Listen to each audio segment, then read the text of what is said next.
namely 5 lords of the Philistines and all the Canaanites, and the Sidonians and the Hivites that dwelt in Mount Lebanon, from Mount Baal Hermon unto the entering in of Hamath. And they were to prove Israel by them, to know whether they would hearken unto the Lord commandments of the Lord, which he commanded their fathers by the hand of Moses. And the children of Israel dwelt among the Canaanites, Hittites, and Amorites, and Perizzites, and Hivites, and Jebusites. And they took their daughters to their wives, and gave their daughters to their sons, and served their gods. And the children of Israel did evil in the sight of the Lord, and forgot the Lord their God, and served Baalim and the groves. And amen. So, ang ating pag-aaralan ngayon is patungkol sa paano natin ma-implement yung tatlong yung tatlong process in learning scripture. So, punta muna tayo sa ating PowerPoint. Okay, wait a minute. Okay, so automatic, ito po yung ating title for this evening. Why problems persist. Sabi nga nila, if problems persist, consult your doctor. Pero sa atin, when problems persist, consult the Bible. Because the Bible is the final authority in all matters of faith and practice. So, pag may problema, kailangan natin mayroon tayong ideal na nakikita. At ang ideal na nakikita natin is God's Word. So, we need to rely on God's Word. So, alam natin na may effect yan at nakikita nating effect sa mga Kristiyano na tunay nga na nagkakaroon ng bunga ang kanilang pananampalataya sa ating Panginoon through the Word of God and through the guidance of the Holy Spirit. So, we see the power of God moving to their lives through the Word of God. Kaya nakikita natin yung kratos. And of course, we want to experience it also, kaya nga tayo ay nagpapasakop sa salita ng Panginoon. Therefore, we receive the dunamis and God will give us the authority or exousia so that the power of God will be upon us so that we will have our journey with Jesus. So remember, in reading the Word of God, you need to know the promise. Walang nanampalataya sa Panginoon na walang pangakong pinanghawakan. If you receive Christ without the promise, hindi ka talaga tumanggap kay Kristo Jesus. So inulit ko, you will only be a Christian if you have received the promise of, if you know the power of God, if you have experienced the power of God through the testimony of other people. The next is we need to also do some practice. And practice na ito is to observe the law of God and to continue to worship God and to continue to dwell in His presence so that the culture of God will be upon us. And of course, we will be a paradigm, or we will be an example or model or standard that people will see. So let's recap our last session. So process in learning scripture, number 1, we need to as you read the Word of God, kailangan meron kang pangakong pinanghahawakan. So sa ating nabasa, Judges chapter 3 verse 1 to 7, mayroon ka dapat promise sa pinanghahawakan diyan. Second is dapat anong practice natin. And then third, anong standard o anong paradigm ang dapat nating maset. So remember, promise is the vision, practice is the mission, and paradigm is the standard. At promise is our purpose, practice is our focus, and of course, paradigm is our changed life. Okay. So, masyado bang mabilis? Okay lang? Yes. Because that was, masyado mabilis? Okay. Inulit ko. Napakahalaga na sa ating pagbabasa ng salita ng Diyos, kailangan mayroon kang pinanghahawakang pangako. Lahat ng Kristiyano na tumanggap kay Kristo, lahat ng believers, kapag may pinanghawakan kang pangako o nakita kang pangako, kaya ka tumanggap, tatagal ka sa Panginoon. Pero kapag ikaw ay tumanggap sa Panginoon dahil lang may gusto kang tao, halimbawa sa church, meron kang type, meron kang hello, o gusto mong magkaroon ng blessing. Wala kang pangakong pinanghawakan, blessing lang. Okay? You will not, you will fail in your faith. You will never be, hindi ka magiging faithful. At kapag nakuha mo yung pangako, kailangan magkaroon ka ng practice. How can we achieve that practice? Number one, we need to learn ano ba yung tinuturo dito, ano yung dapat natin gawin sa ating pinag-aaralan. Mamaya makikita natin to. Third is, paano tayo magiging paradigm o paano tayo magiging model na makikita ng mga ibang tao. Therefore, yung paradigm is, meron tayong set standard. Inulit ko, paradigm is a set standard. Ano ba yung paradigm na ito? The paradigm or the set standard is changed lifestyle. And this changed lifestyle is na ipapakita natin sa lahat the glory of God sa ating buhay. Inulit ko, the glory of God is also called the culture of God or the nature of God. So ano ba yung kultura ng Diyos? Ano ba yung nature ng Diyos? Magbibigay ako ng example. Ito yung example na napakinggan ko kanina kay Miles Monroe. Lagi ko napapakinggan to because yan yung akin laging pinapakinggan sa na isa sa mga preachings. So sabi ni Miles Monroe, nung siya po ay pumunta doon sa US, he was a Bahamian. At ang Bahamian, ang kanilang pananalita is hard English, okay? Kapag mag-English sila, may accent. Nung pumunta siya sa Amerika to study, ang tawag nila sa isang tao is Sam. Sam. Tapos sabi doon sa Amerika, no, it's not Sam, it's Sam. Sam. Okay, so pinag-aralan niya Sam, Sam, Sam, hanggang sa after 7 years na nag-stay siya sa Amerika, yung Sam na yon is naging natural. It became natural to him. Hindi na tulad ng dating Sam. Kaya nung bumalik siya sa Bahamia, okay, pagbalik niya doon, tinatawag niya na yung mga kaibigan niya, Sam, Sam, tapos yung Mary yung pangalan, Mary. So sabi ng mga magulang niya, why are you pronouncing it as Sam? It's Sam. Why are you pronouncing it as Mary? It's Mary. So, ngayon, sa tagal niya doon sa Amerika, na culture siya eh. Na yung kanyang kultura ay naiba. Ang kanyang language is naiba. Therefore, the sign of change culture is, number one, change language. Kaya para sa akin, yung sinasabi nilang the language of God is the language of love. And that language is wala na nagbumura. If you're still cussing or swearing, kapatid, something's wrong with you. Wala sa iyong kultura ng Diyos. Therefore, papaano tayo, parang for example, sa buhay ko ngayon, hindi na ako nagmumura. Pero dati-rati grabe ako magmura. Pero bakit hindi na ako nagmumura? Because nababad ako ng husto sa kultura ng salita ng Diyos. Inulit ko, pagbababad. The more you stay to a certain place, the more that you are culturized by that place. The more you love that place, although you study in that place, you begin to adapt sa place na yon. At pag uwi mo doon sa lugar mo, you become culturized by that culture kung saan ka nanggaling, kung saan ka nag-aral, kung saan ka nagtagal. The same thing. Kaya nga may mga Pilipino na pumupunta doon sa Amerika, pagbalik nila dito, Americanized na. Why? Because ang tagal nila doon eh. The culture na doon sa Amerika, pagdating nila dito, hinahanap-hanap nila.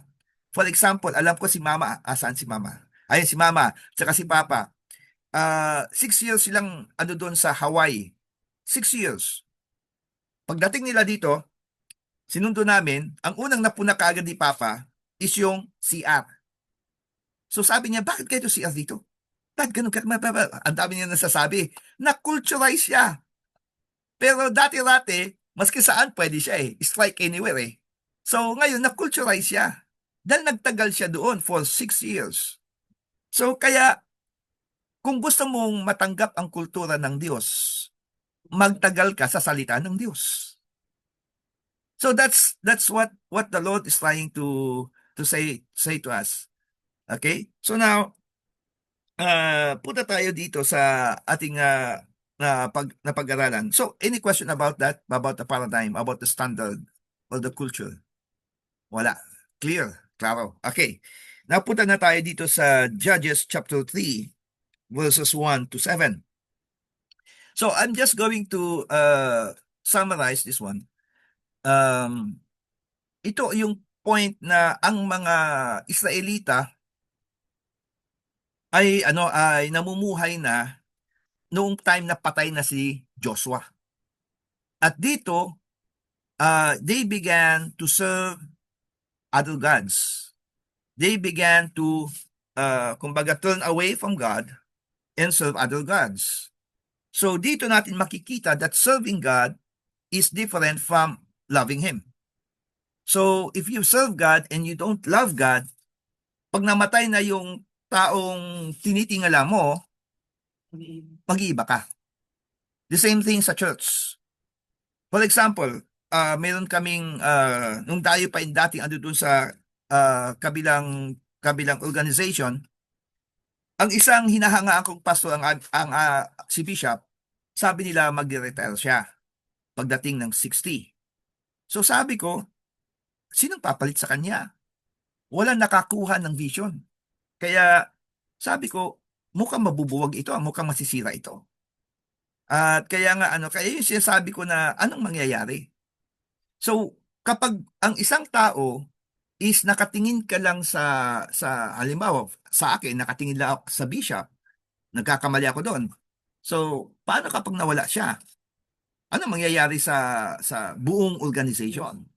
So kaya ang ginawa ko is that aalagaan ko yung church na pinagkatiwala sa atin ng Panginoon. But paano sila? Ano mangyayari? Kasi nakikita ko, they rely heavily doon sa bishop. Kaya yun yung magiging problema. If they rely heavily sa bishop at hindi nagre-rely sa Panginoon, patay tayo diyan. The same thing with Israel. They relied so much on Joshua. That's why when Joshua died, they haven't seen anyone that can match his leadership. Kaya sabi nila, okay, let's serve other gods. Doon nagsimula ang downfall ng Israel. So now dito, madabasa natin, may sinabi ang Panginoon dito. Now tanong ko sa inyo, sa ating nabasa, babasahin ko ulit. Okay? Tignan ko kung naka-on yung aking, okay, naka-on siya. Babasahin natin ulit to. Okay, sabay-sabay natin basahin. Okay, pasensya na po. Okay. Nakikita nyo? Okay, now these are the nations which the Lord left to prove Israel by them, even as many of Israel as had not known all the walls of Canaan. Only, verse 2, only the generations of the children of Israel might know, to teach them war, at the least such as before knew nothing thereof, namely 5 laws of the Philistines and all the Canaanites and the Sidonians and the Hivites that dwelt in Mount Lebanon, from Mount Baal Hermon unto the entering in of Hamath. And they were, okay, basahin to, and they were to prove Israel by them, to know whether they would hearken unto the commandments of the Lord, which he commanded their fathers by the hand of Moses.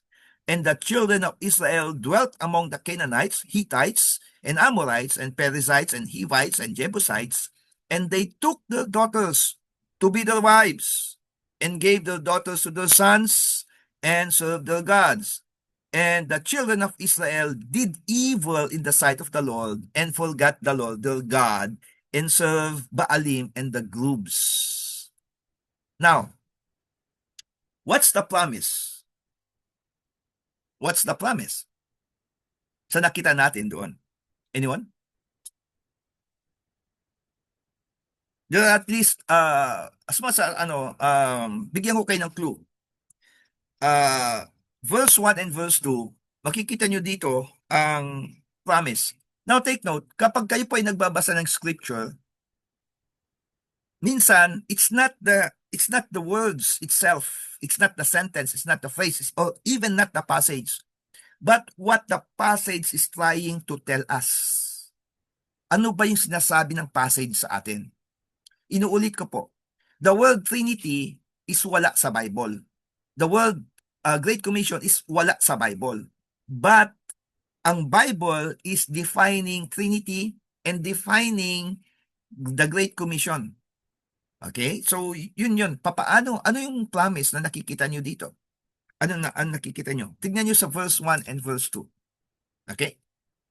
Sino po ang ating mga pwedeng magsalita? May I ask everyone? Hindi ako magtatawag, mag-raise kayo ng hands. Okay, pwede bang mag-on kayo ng mga camera? Natutuwa po ako kay Anak Christian at kila Abet at kila Missy, nakikita ko sila. Nakita ko rin doon si si Ray. Ayan, si Hazel, si Pastor Rose, si Mama Aida. Okay, ayan si Justin. Si Amang, okay. So, si Amang nakaupo. Okay. Grabe ng payat ni Amang Okay. Tapos si Ate Lorna and Lorraine. So from verse 1 and verse 2, what can you say about the promise? Anyone? Okay.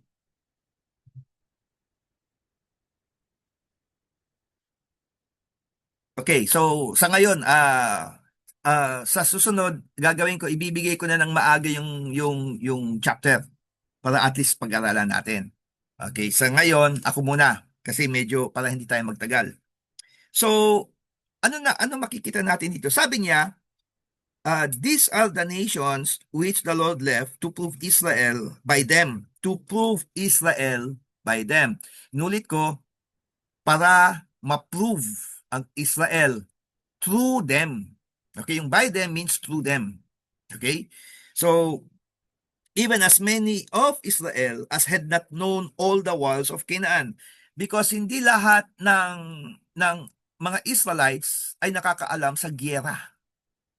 Okay, they do not know how to war. Kaya nga subukan natin basahin. Okay, meron tayong babasahin dito okay, bear with me. Kikita niyo yung ginagawa ko. Okay, so sorry po. In Psalm 144, okay, basahin natin tong verse 1. Blessed be the Lord my strength, which teacheth my hands to war and my fingers to fight. So, kung pag-aralan natin yan, okay, the Lord teaches our hands to war and our fingers to fight. So, dito makikita natin talaga that the Lord is going to teach them on how to defend themselves, on how to be victorious, to triumph over the enemy. So, ang unang pangako dito is God wants us to be strong in the midst of adversity. Okay? He wants us to be strong in the midst of adversity. Ano man ang problemang nararanasan natin, we will be strong.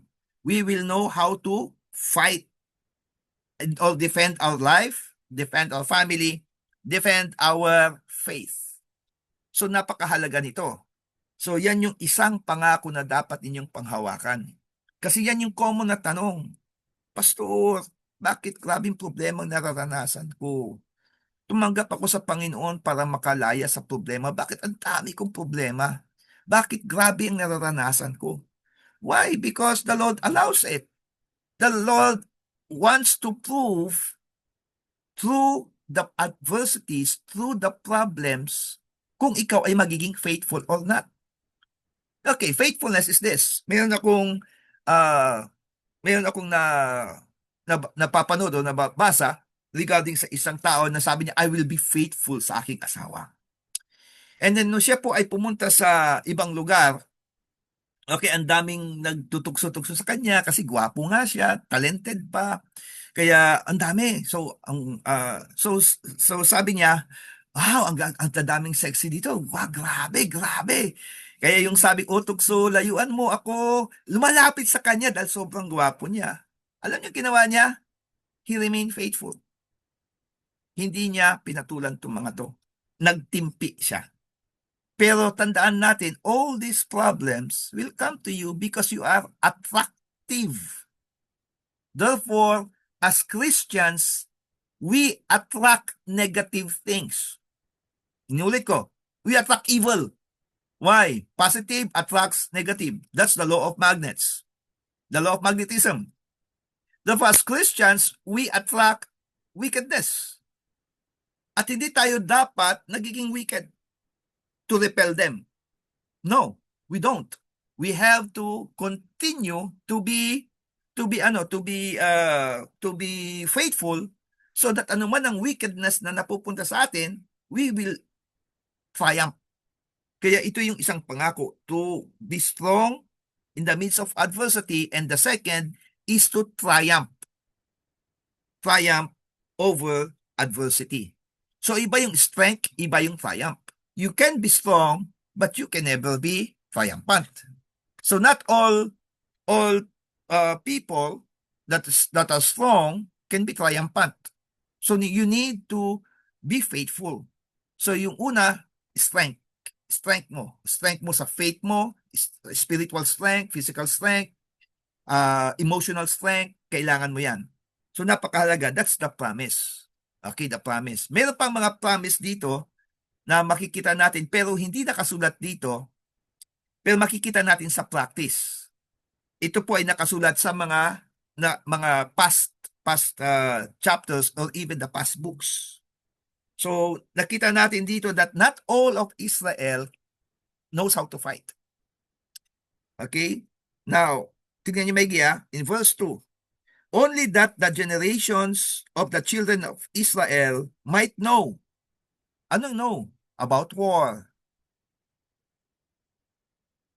Bakit may problema? So that we will know that there is God.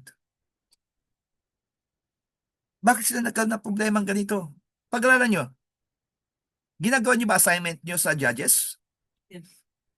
Pag-aralan nyo yung Judges. Ang ganda. First, okay, bibigyan ko kayo ng clue. First, before the Judges, the people were wicked. The people were serving other gods. And then, as they were serving other gods, they were enslaved. They were persecuted. Their lives were delivered into the hands of the enemy. So therefore, the Lord have heard the cries of the people. That's why He sent judges. Judges to judge them. Judges to deliver them from the hands of the enemy. Kaya dito nangyari is that noong nakangkal ng judges ang mga kalaban, for example, si Othniel, 40 years. 40 years na nagkaroon ng kapayapaan si Othniel. Pero after that, after ng kapayapaan, they went a-whoring again. They served other gods. And then sined na naman si Ehud.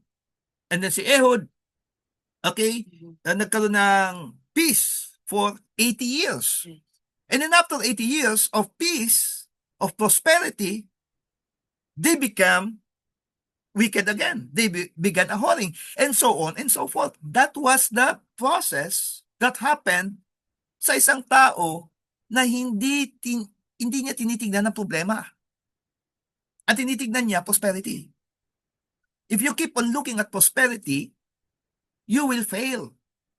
But if you will keep on looking at the problems and looking for the solution of the problems to the Word of God, to the works of your hands, to the guidance of the Holy Spirit, you will be triumphant. If you will live in prosperity, kailangan mo manilbihan kay Lord. Inulit ko. Even though, pero hindi ko sinasabing, okay, kailangan maging prosperous ka. No. What I mean to say, for example, you're serving the Lord and then you become prosperous. Naging millionaire ka. You need to serve the Lord more. Why? Because wala ka na nakikitang problema eh. Pag wala ka na nakikitang problema, matutulan tayo dito. Take note. They have experienced the miracles of God firsthand. Kaya kapag sila, naranasan nila miracles at bumabagsak sila, tayo pa kaya? Kaya kailangan manilbihan tayo kay Lord. The assurance na tayo magiging faithful is to serving God. Serve the Lord our God. Inuulit ko, not just attending the church, but serving the Lord our God. So, how to serve Him? That is a different story. Hindi ko ituturo yan ngayon kasi hahabang time natin. Now, any question about what I'm trying to teach? Okay? Klaro? Klaro, everyone? Okay. So now, sabi niya dito, that they might know about war, and then the Lord wants to teach them war on how to engage in war and how to fight. Kaya nga, Psalms 44, blessed is the Lord who teach my hands to war and my fingers to fight. Right? So, kailangan nating matuto.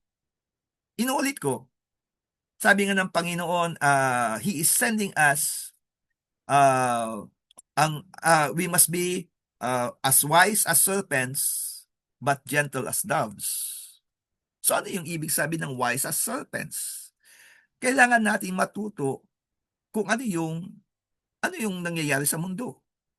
For example, bigay ako ng example. Ako ay na-assign sa pulis. Okay? Ako ay naging pastor ng pulis. Ang una kong gagawin, hindi yung gagawin kong makadiyos ang pulis. Sasabihin ko sa mga pulis, kayo makasalanan, magbago kayo, kayo corrupt, kayo magbago, kayo yung Hindi po pwede yun. You need to know ano ba yung nangyayari sa loob. So, ngayon ako, ang dami kong alam patungkol sa pulis. But hindi ko alam lahat kasi hindi ako pulis eh. Pero marami na akong alam tungkol sa pulis. Kung paano yung trabaho nila, papaano ang relationship nila sa kanilang family, papaano nila nahahandle ang stress. So all of these things about the workload. So alam ko yan. Alam ko rin kung yung iba kung ano yung mga stress nila sa pagsunod sa kanilang mga order. So inalam ko lahat yan. And then saka ako nagtuturo ng salita ng Diyos. Pero regarding sa work nila. Hindi ako magtuturo ng against sa trabaho nila. Why? Because they will not listen to you. You need to have sympathy and ano tawag nun? Not only sympathy, ano yun? Empathy. Empathy. You need also not. Kailangan mong malaman eh. Kasi ano yun eh, kumbaga, ano yun eh, nagsisync kayo eh. Nagsisync kayo dapat. So yan yung dapat nating gawin. We must learn how to wage war. Kaya kapag kalaban natin, for example ako, pumunta sa police, ang kalaban natin dito, una, corruption within the police force. Kailangan natin to ma-eliminate. How? How? So yan yon. You need to know ano ang nangyayari sa loob before na masabi mo, ay, corrupt ang police.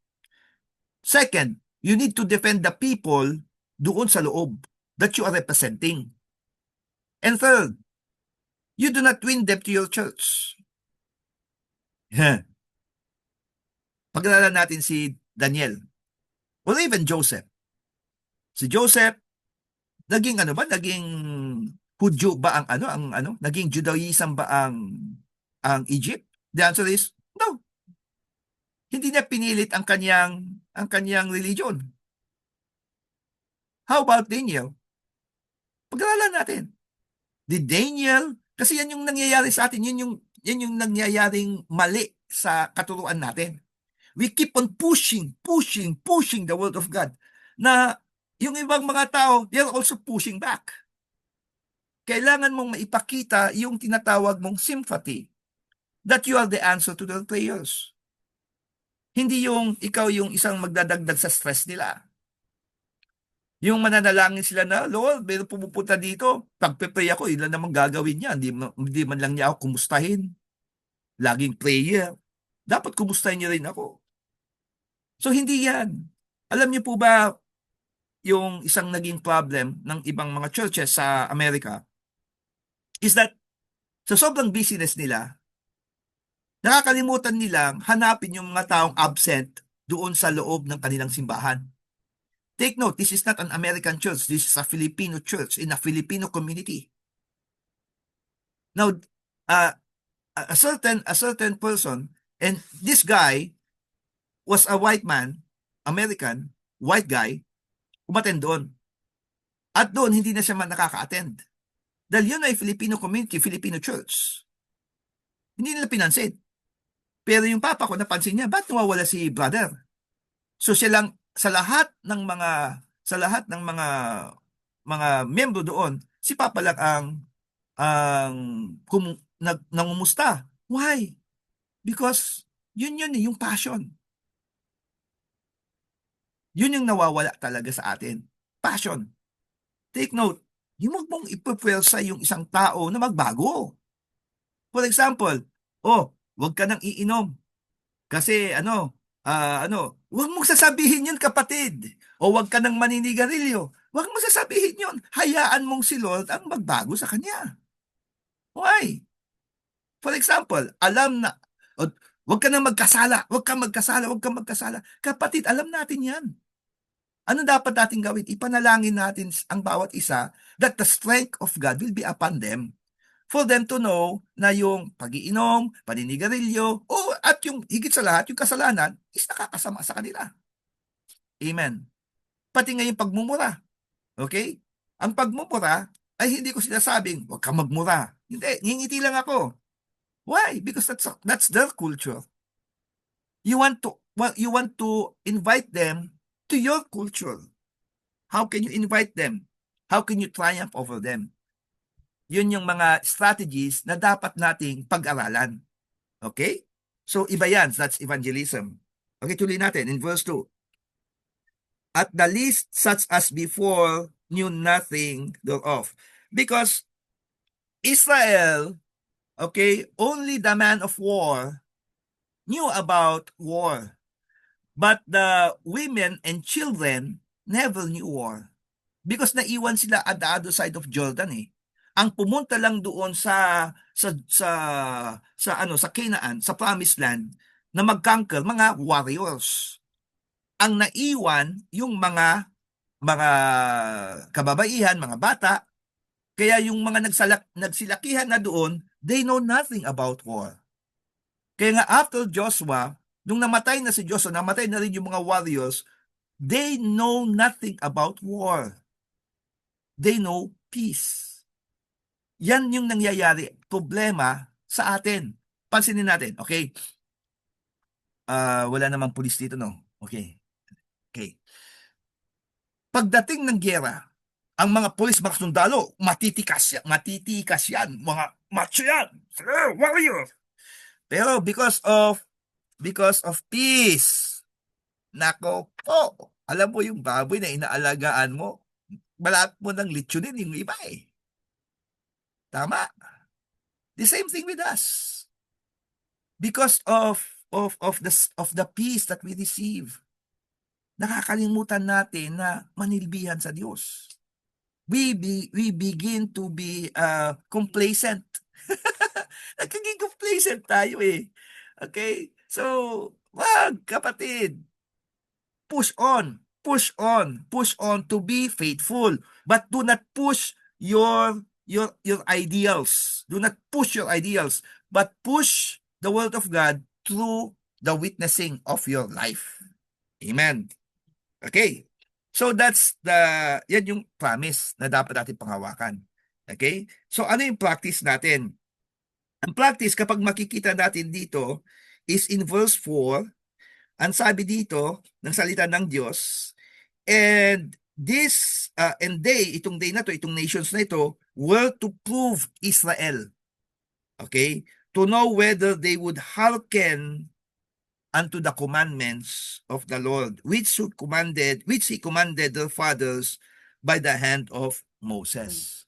So, ang practice natin is for us to really observe the laws of God. Observe the word of God. Learn the word of God. Seek the word of God. Wala nang iba. Di ba may assignment ako sa inyo, Deuteronomy 28. Basahin niyo yun. Verse 1 to verse 14 is the promises of God. blessing yon. And then the succeeding are curses. So, blessing and cursing, ibinibigay ng Panginoon sa atin as found in Deuteronomy 30. That, sabi nga ng Panginoon, choose life so that you and your generations shall live. Kaya nga, we need to observe God's law. That is the practice. Yan yung dunamis. Kailangan natin i-practice to observe God's law. Okay? At ito pa, ang mababasa natin in verse 5, and the children of Israel dwelt among the Canaanites, Hittites, Amorites, Perizzites, Hivites, Jebusites. Ito na matindi. Verse 6, and they took their daughters to be their wives, and gave their daughters to their sons, and served their gods. Di ba may batas ang Panginoon na hindi dapat na yung kanilang dugo is talagang malinis. Hindi ka dapat mag-asawa ng ibang lahi. So, sumuway sila. Why? Because mayroong sa salita ng Diyos na kapag hindi mo sila nilipol, kapag hindi mo sila pinatay lahat, matutukso kayo at maninilbihan kayo sa kanilang mga Diyos-Diyusan. At nangyari nga. Kaya mga kapatid, hindi ko sinasabing huwag kayong yung practice natin, hindi ko sinasabing huwag kayong makisama sa mga tao. No. You can go with them. Pero pag happy happenings na, you need to avoid those things. You need to show them our culture. Tulad niyan, ako alam nila, pastor, na hindi umiinom. One time na-invite tayo, natawag tayo, nagsundo, sorry pala, si pastora is na-invite sa isang happening ng mga classmates niya. So, yung mga boys, sinahanap ako. Nung sinundo ko si pastora, sabi sa akin, bumaba ako. So, bumaba ako. Inofferan agad ako ng isa ng beer. Okay? Beer. Pinahawak sa akin. Alam niyo ba, nag-register sa utak ko, wow, ang lamig, ang sarap nito, sigurado. Pero alam mo ba yung kultura? Hindi ka iinom. Kasi pag sinusubukan lang ako ng mga yun eh. So ginawa ko, hinindihan ko. No. Alam mo namang hindi ako umiinom. Pati yung mga kaibigan ko, mga pare, alam nila hindi ako umiinom. Kaya yung kultura, dahil nakita nila yung aking faithfulness sa salita ng Diyos, sa aking prinsipyo, hindi na nila ako pinipilit uminom. Why? Because of the culture. Pero kapag ikaw naman, nakikita mo sa nagiinuman at ang kahinaan mo is inom, alak, huwag ka makikiupo. Okay? Iwasan mo. Yan yung sinasabi ng Panginoon. Never be equally yoked with them. Okay? Huwag kang makiano sa kanila. Huwag kang huwag kang ma-influensyahan. Be an influence. Never be influenced by them. Okay? Kasi hindi mo alam that they are just trying to test your faith. Okay? Kapag nakita nila na biglang uminom ka, for example, ako, pastor, uminom ako, oy, akala ko itong pastor na to, hindi umiinom pala. So ngayon, manghihina sila. Hindi na sila maniniwala sa faith mo. Hindi na sila maniniwala sa sinasabi mo because your culture that you are professing is not actually being practiced. Kaya the culture must be practiced. Okay? So that's the practice. Na ano yung paradigm? The next P. Ano yung paradigm? Yun nga, kikita nila na you are outstanding. Ibig sabihin, hindi ka nila ma-bribe. Okay? As a politician, you can never be bribed. As an officer, you can never be bribed. Actually, ang Kristiyano, binabribe lagi ni Satan eh. Okay? So, we must never be bribed. And ano pa yung paradigm natin dito? Na alam natin yung batas. That they can see the culture of God. Okay, now John, punta tayo sa New Testament. This is my conclusion.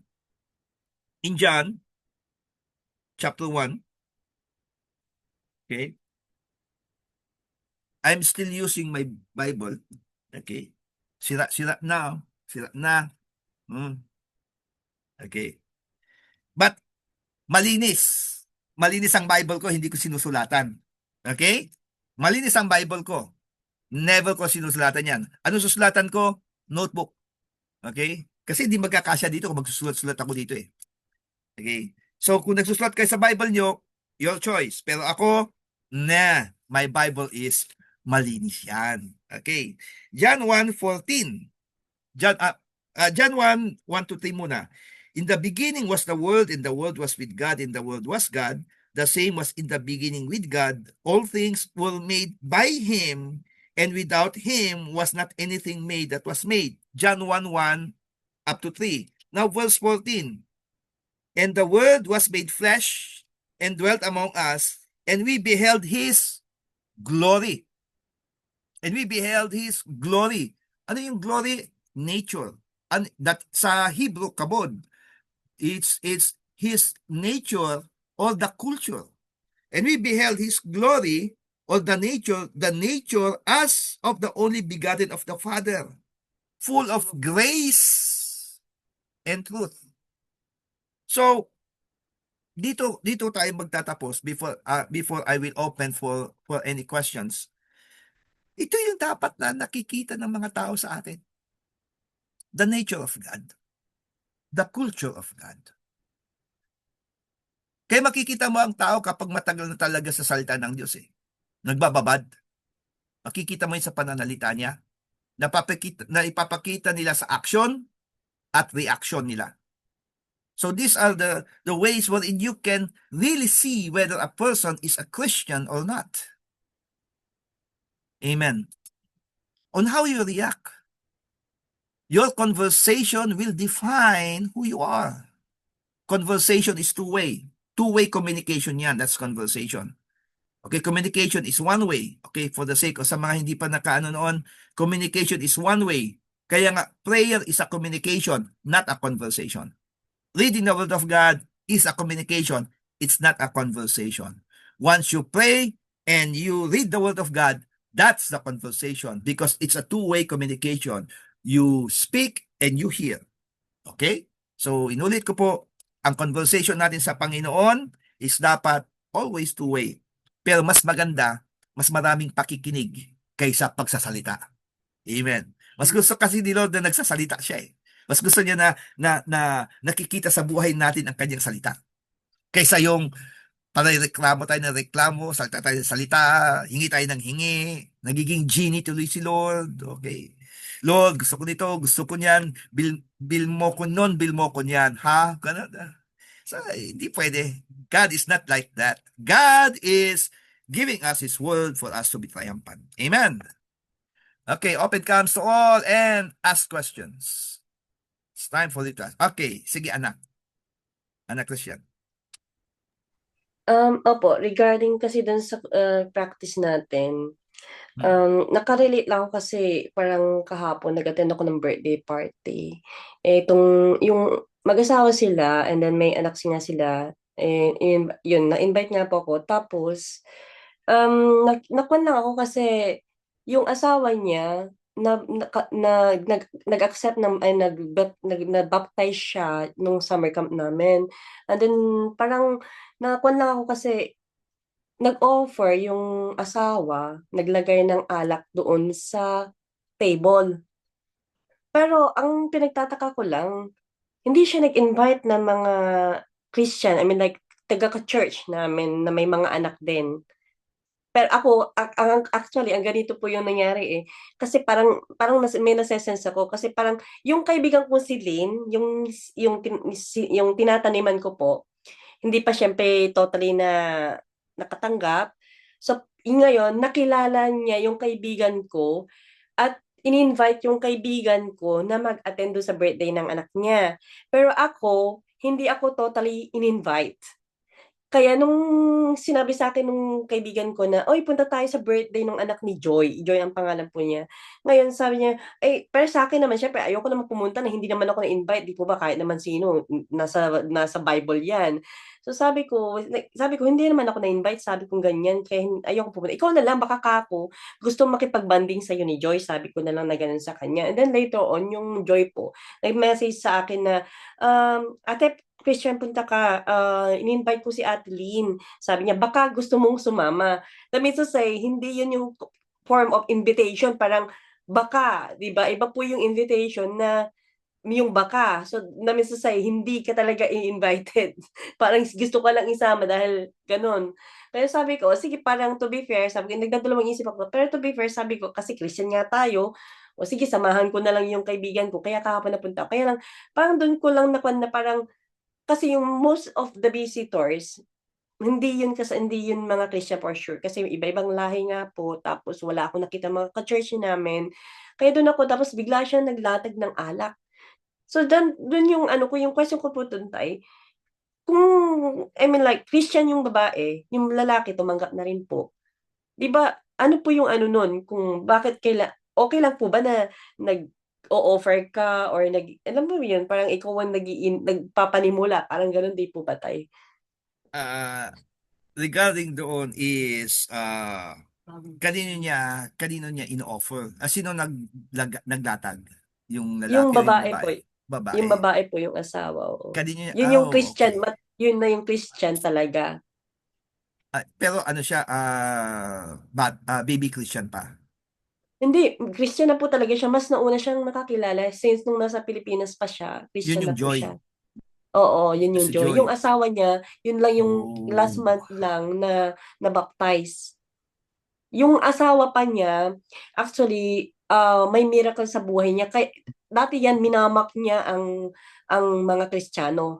Minamak niya, hindi siya naniniwala. Yung asawa niya, pag dinadrop lang niya sa church, hindi siya naniniwala until something happened to him na talagang napunta siya sa point na talagang nagulay siya.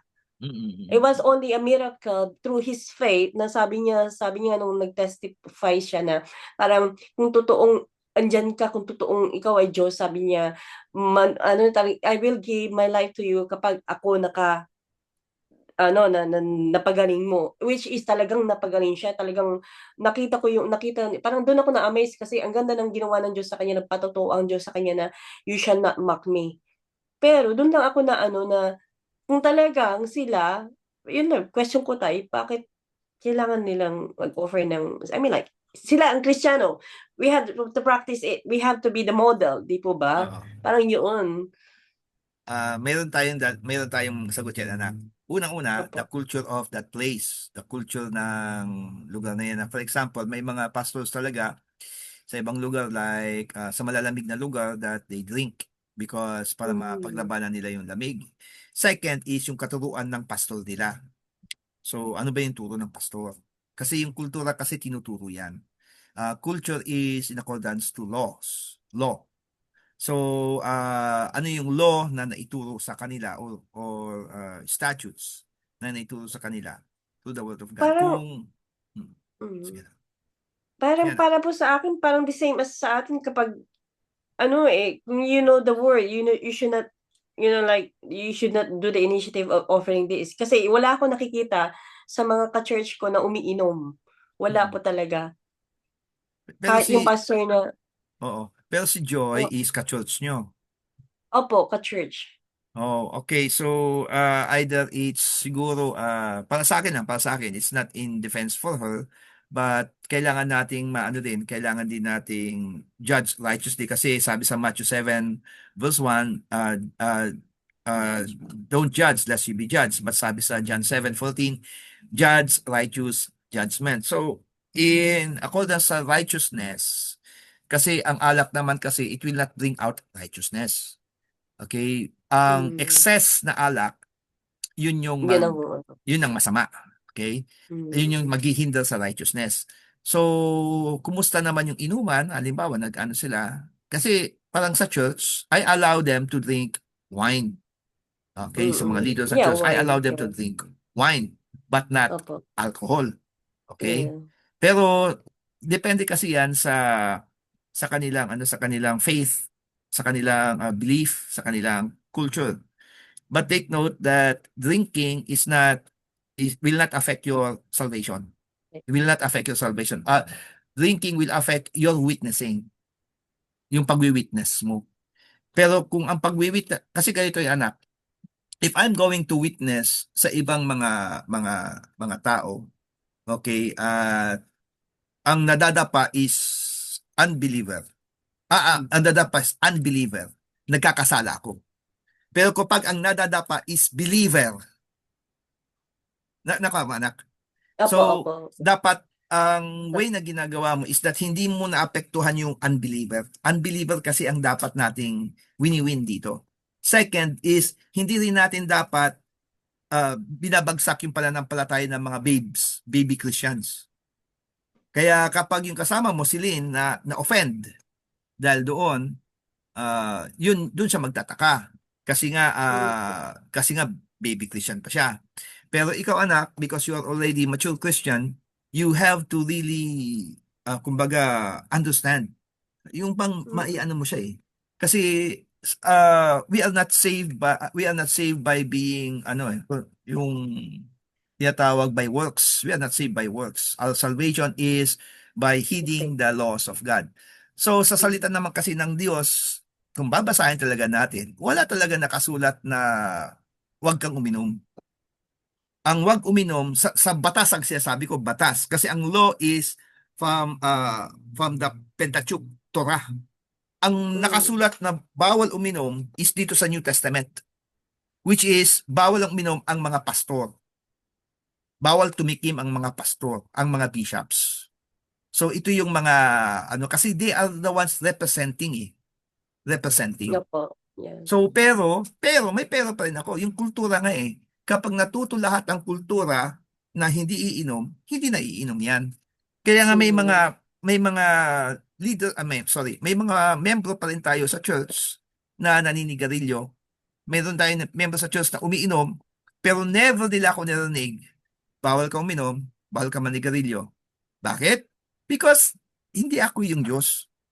At saka isa pa, yung paninigarilyo mo, at saka yung pag-iinom mo, will not affect your salvation. It will affect your health, but not your salvation.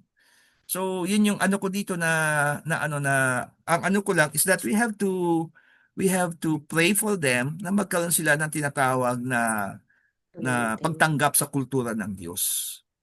Tayo tayo yung magiging example. Opo. Okay. Kasi tulad yan, ako ay lagi sa mga kapitan, di ba? Lagi ako sa 28 barangays. Umiinom lahat yung mga yan, yung mga kapitan. So, ang point dito, nagmumura pa yung mga yan, pero never ako nagsasabi sa kanila, huwag kang magmura. Pero napapansin nila, hindi ako nagmumura. Kaya, uy, si pastor, hindi nagmumura. Tala ka man, tumahimik ka. Gumagano sila. Nagkangagmura, nakakaya kay pastor. So now, yun yung culture. Yun yung ibig ko sabihin Opo. na sila mismo ang magbabago dahil sa'yo. Yun yun. Okay. Opo. Okay na, anak? Thank you po. Opo. Okay. Nakita ko nag-digital hand raise si Nisi.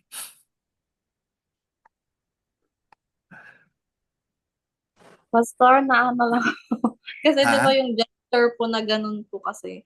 Pag Ay, nagtatanong, nag-automatic po kasi. ay, akala ko, okay. So, anyone else mag-question kayo regarding sa ating na pag-usapan? Sige, anak.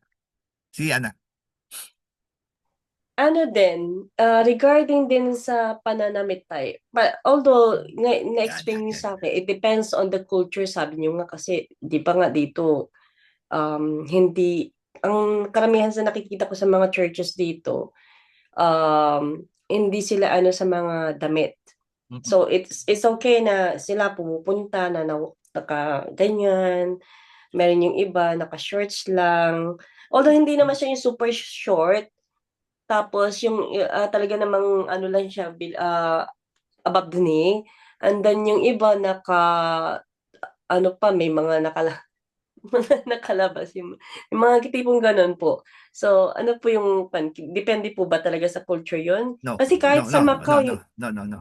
No, no, no, no, no, no, eh, no, no, no, no, no. opo, kasi nabasa ko rin yan sa Bible eh. Kaya sabi ko, yun yung ano ko parang kailangan you have to show ano pala ito, kailangan modest ka sa Yeah, pananamit. dress modestly. Yeah. Oo. Uh, When you're attending the church kasi you're attracting, alam mo, you're di ba, parang you're committing the people from uh, sinning. Parang gano'n, di po ba? yeah, yeah. Yeah. Okay, so anak, So, ang ano niyan una-una, nasa pastor yan. mm, Nasa pastor yan. Kasi ang pastor ang nagpapasimuno ng law diyan. Okay, siya yung nagtuturo. At siya yung example. And then susunod yung mga elders, yung mga deacons. Parang mm, dito nangyari sa church. Nauna muna sa pastor. Sumunod kay pastora. Sumunod ang mga elders. Sumunod ang mga mm, deacons. At sumunod na lahat. At dahil doon, nakita ng ating ni Bishop Donald sa Calvary, itong ating ano ngayon, kung saan tayo naka-umbrella, inadapt nila doon sa kanila. So na may batas na binaba ang bishop na kapag service, walang dapat nakapantalon na babae. Dapat mm, nakapalda. Dapat talaga nakaayos. Kaya nga kapag noong unang pumupunta kami doon, na bago-bago pa lang kami, hindi ganon. Pero noong nakaka-visit na sila dito sa atin, nagkaroon tayo ng tinatawag na influence. Color coding, na-influensahan natin sila, dressing modestly, pati yung pagbibihis ng mga tambourine dancers nila every Sunday is naging maayos sila, naging prompt sila. So yun yung point na na-influensahan natin sila in a way as a church. So therefore, una is that magpapasalamat pala ako dito kay Ate Lorna. Si Ate Lorna kasi ang nagsabi kay pastora niyan na nung si Elder Lorna, dito siya, kung marinig mo Ate Lorna, ito'y talaga dahil sa kanya, dahil sinabihan niya si pastora na dapat mag-ano rin siya, magpalda siya. Tama, Ate Lorna? Alala mo yon? Oo daw sa kanya. So, yun na dahil kay Ate Lorna yon. Siya isang nag-ano diyan, siya yung isang nag-convince kay pastora at dahil doon naging maayos. So, take note na ang pastor kasi, ako as a pastor, it doesn't mean na ang salita ko batas. No. Ako ay kumukuha ng ideas, good ideas. For example, what I got from Macau, doon kay Pastor Hill, inadapt namin dito. Kung ano yung mga magaganda that can praise the Lord. So, sinabi rin ni Ate Lorda yun kay Pastora at si Pastora talagang open-minded. Kasi ang pastor talaga dapat you have to have an open mind pagpara kay Lord. So, inadapt namin yon. At nung inadapt namin, tinuro namin yon but not forcefully. Hanggang sa natuto na yung mga tao. Hanggang yung iba, nagsusuot na ng maayos. Pero meron pa rin iba na hindi talaga nagre-respond. Meron pa rin naka polo shirt, meron pa rin naka jeans, meron pa rin naka rubber shoes, pero wala akong magagawa. That's their way of expressing. Pero darating ang point that the Lord is going to touch them. Kasi makikita um, niyo, bakit itong mga taong ito nakaayos? So magsisimula sa leader, susunod sa mga assistant, at sa lahat ng mga sumusunod din. Yun anak. Kaya ang fault nito, sa totoo lang, pupunta sa leader. Kaya opo. kung gusto mong maimpluwensyahan sila anak, be the influence. Be the Actually po, to influence. be fair naman, I accept before nung nasa Macau ako, hindi naman kasi talaga na-explain talagang hindi rin ako babad at tutok sa Biblia, sa Bible reading. Until such time na ito nga, parang dun nababasa ko kung ano yung kapag you're following Jesus, you have to ano ba yun, parang you have to follow what's the Bible said at tapos makita yung image ng Lord sa'yo. Doon ko na find out na, oh my God, sabi ko nga, I sinned, sabi ko nga nung time na yun kasi parang pasaway ako but without anything. Walang nag-explain sa akin na it's in the Bible. Like, you have to, somebody like the elders, they need to read it to you na it's in the Bible. Di po ba? Pero wala, sinabi lang na bawal yan, masama yan. Parang ganun lang siya. So ako, although dress naman lahat po, hindi naman ako nagsisimba na hindi na nakapantalon. Pero sometimes I wear like more than above the knee. I know, parang na ano ko yun. So ngayon,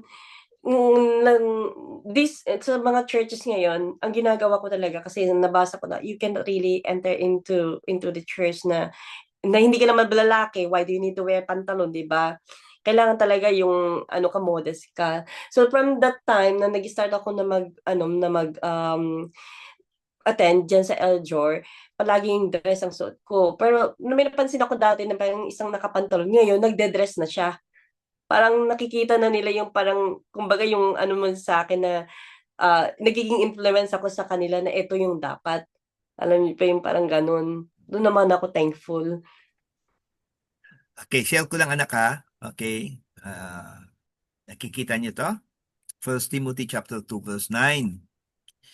Sabi Mm. dito, in like manner, also that women adorn themselves in modest apparel with shamefacedness and sobriety, not with broided hair, or gold, or pearls, or costly array. So, dapat modestly. Ito but which becometh women Yeah. professing godliness with Yeah, yan po good yung nabasa ko. works. So, Yeah. ngayon, tanong, pag magsusuot, okay, ako na lang, si pastor. Susuot ako, Mm-mm. preach ako, naka-shorts ako, naka-chinelas ako. Sige nga, di ba nakakaya? Si Mm-mm. pastor, halimbawa, punta doon, naka-shorts din, di ba? Hindi, Mm-mm. walang godliness. So, culture talaga. So, it is always the pastor's job, the minister's job, to implement dress codes. So, dress code talaga napakahalaga. Sa church, kaya nga church is church.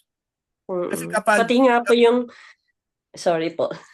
sige na, go. Opo, pati yung pag-wear ng mga golds na ganyan. Yung nabasa ko yung Second Timothy yan, sabi ko ganun, ito pala talaga yung talagang kailangan sundin natin na without any not necessarily not without wearing any jewelry. Like, pero naka-specify. Nung nabasa ko yun, talagang totally, no, hinalis ko yung pag-wear ng any gold na will attract. Kasi sometimes nasa isip ko rin, when you're wearing gold, parang you are also causing your brethren to sin kasi parang pinakikita mo na ganito may kaya, alam mo po yun, and then Yeah. yung isa naman feeling down na bakit ganito, yun doon ko naman na ano yun na ito po pala yung dapat na ano.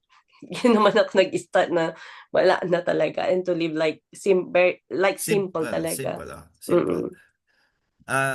Hindi ko sinasabing bawal ang jewelries. Ang sinasabi ko lang is that be modest, be simple, lalo Yeah. na sa church.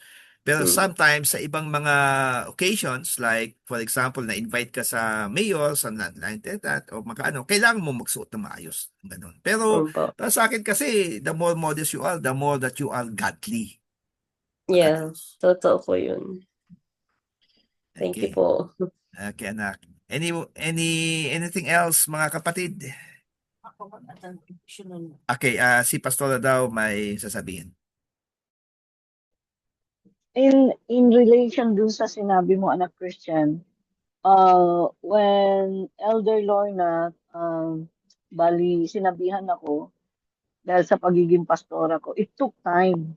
It did not, hindi siya 24 hours na naging maayos agad. Unti-unti sumunod ang lahat. But then, gaya ng sinabi ni Pastor mo, it is really the job of the minister and all of us leaders of the church to observe those things. Pero kagaya mo, tinanong mo yan sa akin noon I was in Baguio that time nung tinanong mo sa akin. And I led you to the book of Deuteronomy also in 22, basta sa pananamit yun. And isang bagay na when we speak about being Christian, dress modestly, may isang pastor din that reminded us that ang pagiging modest natin ay hindi lang sa loob ng simbahan. But most especially paglalabas na tayo. Kasi if we wanted really to be known as a real Christian, we have to take care of also kung paano tayo nakikita sa labas. Kasi sa totoo lang anak, yung mga ibang Kristiyano ngayon, because wala sila sa simbahan, they could wear anything outside, na pati yung shorts na mamaiksi. But then, di ba ang sabi ng Panginoon, as much as possible, hindi natin mamahalin kung ano yung nasa mundo. But just a reminder and just additional enlightenment sa atin lahat na we're not only going to dress modestly inside the church, but even outside, because dun tayo dapat magniningning sa labas para sa gayon our influence, our impact ay talagang makita ng karamihan. We should be totally be transformed, and we should not be complacent when it comes to this matter. If we really want that our culture, kagaya nga ng sinabi ng ating pastor na our citizenship is yung sa heaven. So if we want that the culture of the kingdom must be seen in us, then even outside the church, we should be dressed modestly. Yun lang yun sa akin. Opo, Nay, tama po kayo. Actually, it follows naman kapag you practice that modesty sa church, it will follow talaga. Kahit outside, talagang yung isusuot mo magche-change actually, parang witness ako, I testify. Kasi before, siyempre, alam niyo naman po sa Macau, we go to beaches. Hindi naman not to shorts, pero I do that. Pero ngayon talagang wala. Parang kung minsan, magsusuot man ako ngayon, parang, wala. Hindi mo na, talagang wala na sa, mo yung magpasuot ka ng mga basta, mag-iiba rin po talaga. It will follow talaga lahat. Yun po yung mararanasan mo pag talagang you are really submitting to God and you're obedient to Him. Opo. Hindi lang dapat sa church, kundi maging sa labas. At ganyan talaga yan. So kasi magkakaroon yan ng tinatawag na effect. Kasi once na talagang nasanay ka na talaga sa church, magkano yan? Naturally, na magkakaroon yan ng tinatawag na kumbaga nakasanayan na. Okay? Po, it will follow po talaga. Okay. So anyone else before we go to our prayer, communion. Okay? So wala na po. Okay, I will end na ang ating recording. Okay? So